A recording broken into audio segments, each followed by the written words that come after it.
We both thought the same way, and we both liked to win. We both detested getting beat. We had some great times together, and as I say, I certainly learned from him, and I like to think that he picked the thing up too.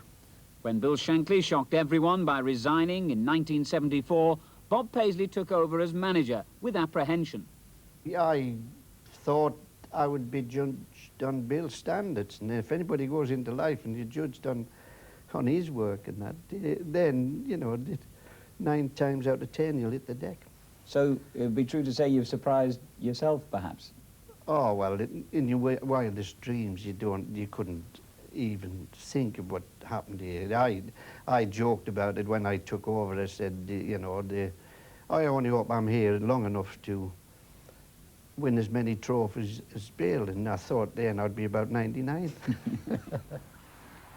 Bob Paisley has enjoyed undreamed of success as a manager. If Liverpool win this season's league championship, it will be his 16th trophy in only 8 seasons as manager. But despite his success, Bob, as a man, has hardly changed. I'd just as soon walk down the street and be unrecognised, and I would be highly delighted if I could do that. But I don't mean that in any disrespect to anyone, not of the supporters, but it isn't my scene. I just like to get on. I get a terrific enjoyment that I'm able to be in charge of what's entertaining them, and if it's on the field, I like to think that is the biggest thing that I can give them. Well won by Callaghan. Plenty of players forward here, Liverpool. That's nice, that's McDermott, and that's a goal! The quiet approach has brought Paisley success, but what does he make of the new breed of more extrovert managers? It isn't that I dislike them. I like them as people and that, but some of them put a tremendous lot of pressure onto players, and this is the part about it that I think they should give a little bit of thought to it, because everyone can't take, you know, the plaudits or criticism if they wanted that, but you know, I think they should be a little bit more guarded in that, because if they've got any sort of youngsters in, and then when the season's about 10 days old, they've got the league tied up and that. And if there's youngsters and that in that team, everyone can take that mentally and that. And I think you put the pressure on them that way. Thousands of people have tried to say why it is Liverpool have been so successful. Now, you've been here 43 years. If you don't know the answer to that, I don't suppose anyone does. Well, and I'm still looking for that answer. The way the people want it, because I think they think there's just some magic wand waved and this happens and that, and you look for the reasons and that, and I think it's the sort of family spirit that goes right through the club. And all right, you say, well, all right, you can do that, but you wouldn't get a team. But it's infectious, and that it goes to the people that come here and that. It's this family thing. It's the common sense approach to it is the biggest thing. We possibly couldn't talk above the heads of the players and that. But I'm quite sure that's what happens at lots of clubs. And I think, you know, they, by and large, basically, they're only ordinary come and work a day lads that come into the game. There's not too many university ones get in that could talk you under the table and that, and that we don't try to complicate the game. And basically the game's got simple rules and that, and if they're adhered to and done correctly,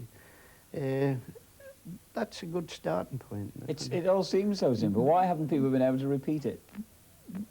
Because they're looking for something different. They're looking for something fancy.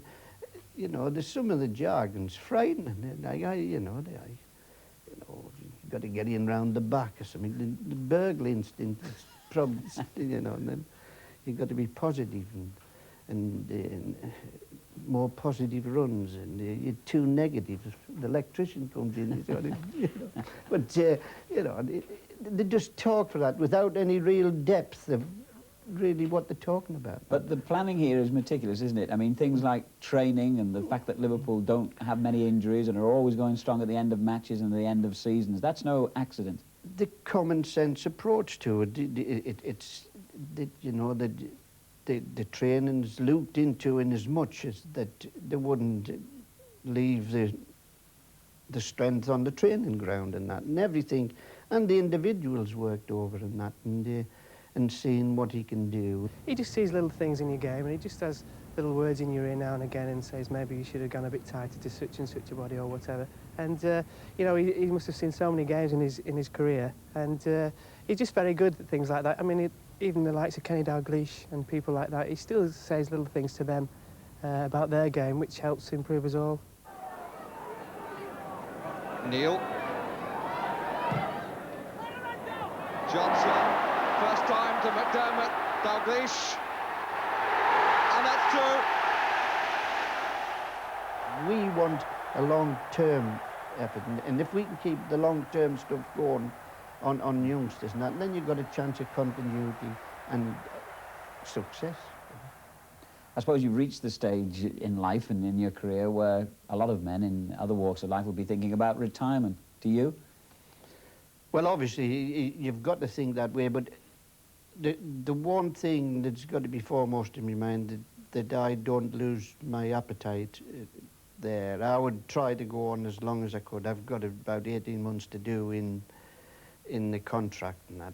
I would like to see that out, but I think, you know, if I have another season, it'll be about the end.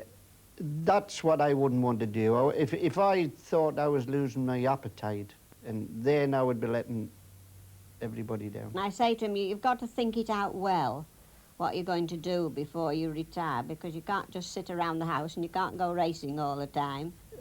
You know, it's frightening to think, you know, what you do without it. But it's got to come. Our reporter at Anfield was Alan Parry. Now,